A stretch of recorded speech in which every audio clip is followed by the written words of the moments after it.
Saltwater fish are commonly thought to be very hard to keep. Today I'm gonna give you 8 tips on how to keep them healthy. Starting with number 1, the most important thing that I think people skip out on is they don't put enough rock and sand in the aquarium.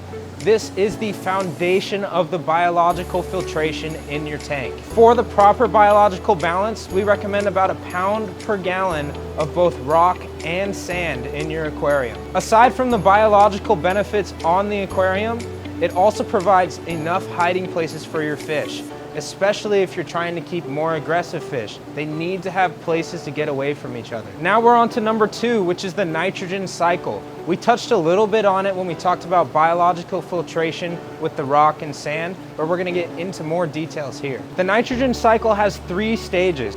This process is achieved by bacteria changing each compound into the next one. Now, with pretty much all of the rock in the aquarium trade being man-made or dry harvested, the real only way to get bacteria into the aquarium is with bacterial additives. Our personal favorites are going to be Fritz Turbo Start, Microbacter 7 from Brightwell, and Start Smart Complete. Now this part gets a little controversial. In our opinion, fish in cycles are perfectly viable ways to cycle the aquarium. In our experience in the store, a lot of our customers who did fishless cycles, once they added their first fish, they had an ammonia spike anyways, and the aquarium kind of went through a cycle. So in our opinion, the best way to do it is to put some sort of hardy fish into the aquarium. This could be clownfish, damsels, or chromies. It is going to depend on how big the aquarium is. If your tank is anywhere from 5 gallons up to 40 gallons, you can probably get away with a pair of clownfish or around 5 damsels. Just be careful, I wouldn't add both because clownfish are technically a type of damsel and they can fight with the damsels. If you're in the 40 gallon to 100 gallon range, you're probably going to start with around 10 fish on the smaller side. This is your clownfish and your damsels. Now, you don't want to put 10 clownfish in the tank unless you are trying to do a clownfish harem tank. Now we're on to number 3, which is proper salinity. Salinity is the key to all things physiological in the aquarium. If your salt level or salinity is not stable in the aquarium, you will probably start to have undue stress on the fish, which can lead to certain disease outbreaks. With a saltwater aquarium, it's a little different than freshwater. When your water evaporates, the salt stays in the system. A common misconception is that you only put salt water into a saltwater tank.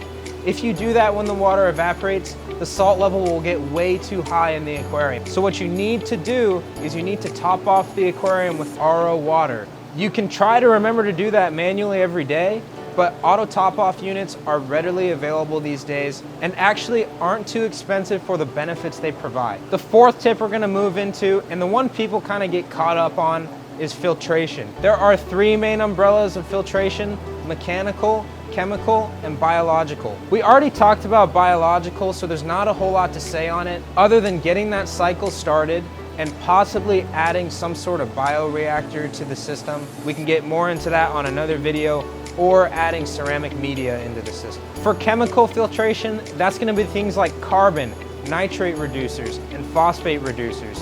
These can become critical once the tank gets very, very stocked up. Carbon is a great choice because it can remove unwanted contaminants and it makes the water very clear. Nitrate and phosphate reducers can help when you're in a pinch. Maybe you got behind on your water changes or you're having excessive algae.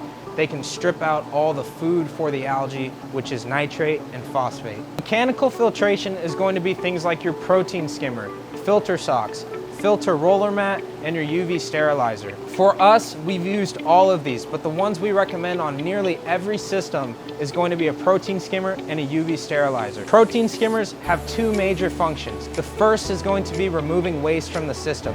Think sea foam on the beach. That's essentially what we're doing. The second benefit from a protein skimmer is going to be oxygenation of the water. The fish need oxygen just like any other thing on the planet. The UV sterilizer also has 2 major components. The first is going to be water clarity. UV sterilizers can give you unmatched water clarity, and sometimes they make it unnecessary for you to run carbon, unless you've got things like anemones in the aquarium, which are putting toxins into the water. The second benefit of a UV sterilizer is parasite prevention.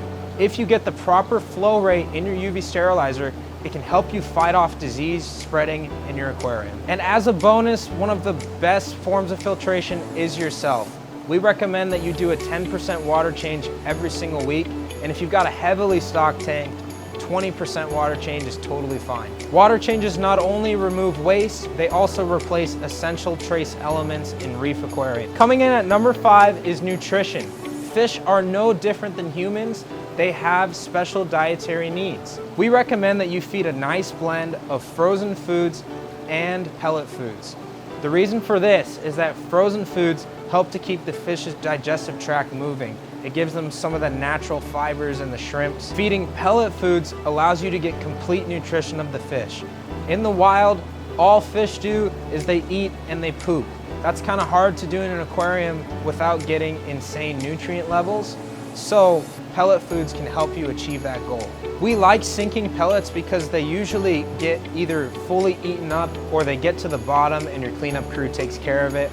A lot of time flake foods tend to just get into the overflow box and they end up just raising your phosphate. An additional tip for the nutrition of your fish is to add vitamins. Like I said before, fish are just like us. They need vitamins just like us. The last tip for nutrition is not to skimp on the veggies. Even fish like puffers and triggers eat a little bit of veggies in the wild. A good way to do this is by using nori or veggie pellet. This is especially important if you have tangs or angelfish. In the wild, they eat so much algae, it's the primary source of food. Coming in at number 6 is going to be disease management. There are 3 main diseases in saltwater fish. That's going to be ick, marine velvet, and flukes. Ick can easily be identified by looking at the fish. You may notice that the fish is getting a little skinny or it's flashing its body on the rock. Also presents itself as fine but noticeable white spots on the body and on the gills of the fish. Now, treatment for ick is going to depend on whether you have a reef tank or a fish-only tank, and it also depends on how far along the disease is. If you've got a reef tank and the disease is pretty bad, the best way to treat this is to get the fish out and into a quarantine tank and treat them with copper and ick medication. A good one that we like to use is Copper Power. We also like to use Riddick Plus. If you have a reef tank and the disease is not far along, a good choice might be to use medicated foods. A good one for this is going to be Seachem Metroplex mixed with Seachem Focus so that the food gets straight into the fish. You want to be careful that your corals don't eat any of this food, as it probably won't kill them, but it can kind of set their growth back. You can also just feed a little heavier, but keep a close eye on the disease and watch your other fish as the disease begins to spread. If you've got a fish-only system, you can just put some copper into the water or run Riddick Plus in the system. If it's a fish-only with live rock, you'll want to treat it like a reef tank. The second biggest disease and the most aggressive disease is marine velvet. Now with this one, there's no way around it. You need to get the fish into copper treatment. That's the only way to effectively remove velvet from a system. You also need to keep your main display fallow for 72 days. Usually with customers, I say play it on the safe side and go for 90 days. Now, sometimes people get velvet confused with ick. The key indicator for the difference between them is the eyes of the fish. On velvet, the fish will get cloudy eyes, and then the distribution of the white spots is more even and the spots are finer. The last and hardest one to spot is going to be flukes. Really, the only way to know if your fish has flukes is if you've ruled out ick and you've ruled out velvet. One way to identify if you have flukes is to watch where the fish is flashing if it's distributing that behavior. If a fish has flukes, they're going to be flashing specifically their gills. If your fish is flashing and you can't see anything on it, it might be flukes. The best way to identify this is if the fish is specifically flashing only its gills. Flashing is when the fish is striking its body against a rock. The best way to treat flukes is with a product called Prozi Pro from Hikari. This also works as a dewormer for internal parasites. Now here at Aquarium Arts, we dose Prozi to our system. We've got copper in our water. We run Riddick Plus on our system. We even have employees going through and doing freshwater dips. We have employees that their only job is to look at the fish every day and give them the best care possible. Even with all the effort we put in, we still recommend that you quarantine your fish for 2 to 3 weeks in a separate aquarium before putting it into your tank. You don't necessarily have to run these meds in your quarantine tank if you're not comfortable doing it, but keeping them in that tank under your care and supervision can help you to reduce the stress on the fish. Now, number 7 is going to be fish selection. Be careful about the types of fish you're putting together. A lot of people try to break the rules to look cool to other hobbyists. At the end of the day, it's not the best thing to do. By putting fish together that aren't going to get along, you increase the stress level in the aquarium, which often leads to massive outbreaks of disease. It is very hard to fully eradicate disease, so no matter what, there's probably some sort of parasite in the aquarium, and having that fighting and aggression in your tank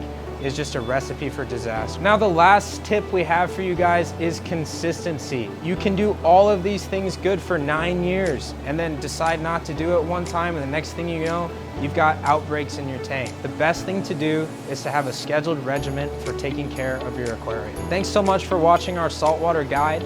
If you have any questions, feel free to comment below. Be sure to like and subscribe so we can get this video out to more people.